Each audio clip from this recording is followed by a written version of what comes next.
कूबड़ घाटी। जिराज अपने मुंह से भेड़िए को नीचे रख देता है और फिर घुटनों के बल नीचे बैठ जाता है ताकि उसकी पीठ जमीन पर टिक जाए। फिर निया नीचे उतर जाती है। सामने जो जगह है वहां मैं और मेरा परिवार रहता है, जिराज ने कहा। अभी उसने इंसान का रूप बना लिया था। जब निया उसे नीचे बैठकर झील से मिट्टी निकालते हुए देखती है तो वो उत्सुक हो जाती है। फिर निया की तरफ आता है और उसके पूरे फेस पर लगा देता है। आह!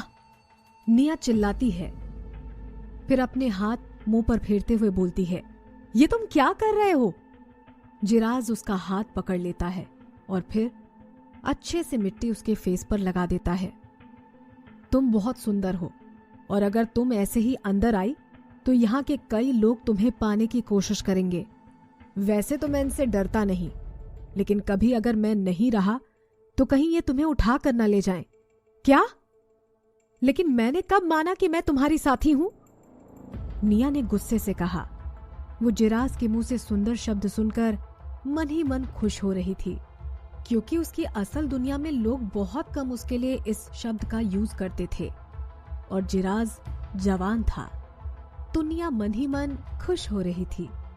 जब जिराज ने उसे छोड़ दिया तो वो नदी में अपना मुंह धोने लग गई।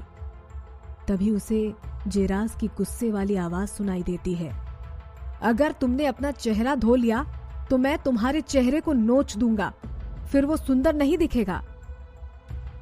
धमकी देने के बाद जिराज को बेचैनी होने लगी, क्योंकि लड़की फिजिकली तो वीक होती है लेकिन अपने लुक्स को लेकर काफी ध्यान रखती है, और अगर इसने उसकी बात मानने से मना कर दिया तो वो क्या करेगा?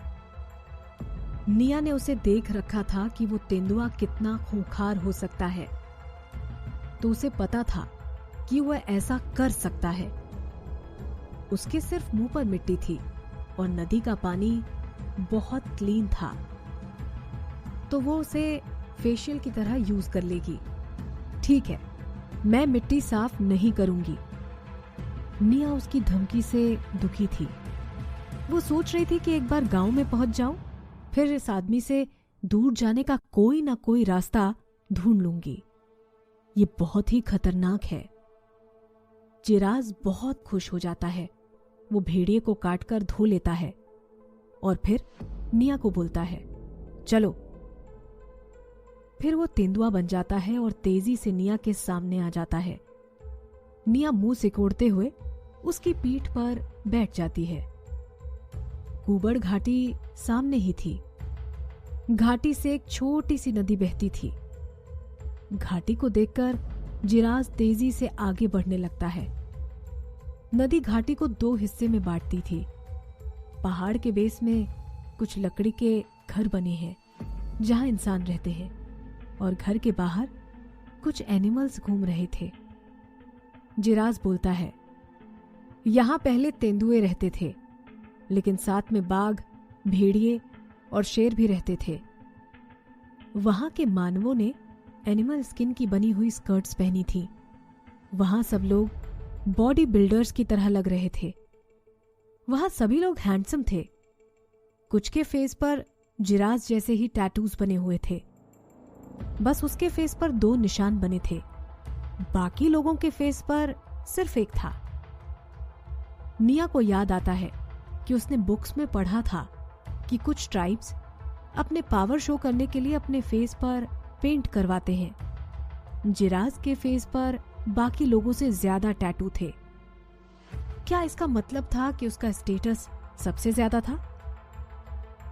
ट्राइब ने निया को ऐसा महसूस करवाया जैसे वो किसी जू में आई है, लेकिन रियलिटी में सब उसे घेर कर देख रहे थे।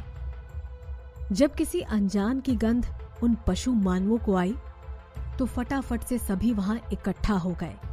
जिराज, तुम इस लड़की को कहां से लेकर आए हो? ये कितनी गंदी है। तभी दूसरे ने कहा, लेकिन इसकी स्मेल कितनी अच्छी है, मुझे ये पसंद है। निया ने जिराज को घबराते हुए पकड़ लिया, क्योंकि सभी ने उसे घेर रखा था।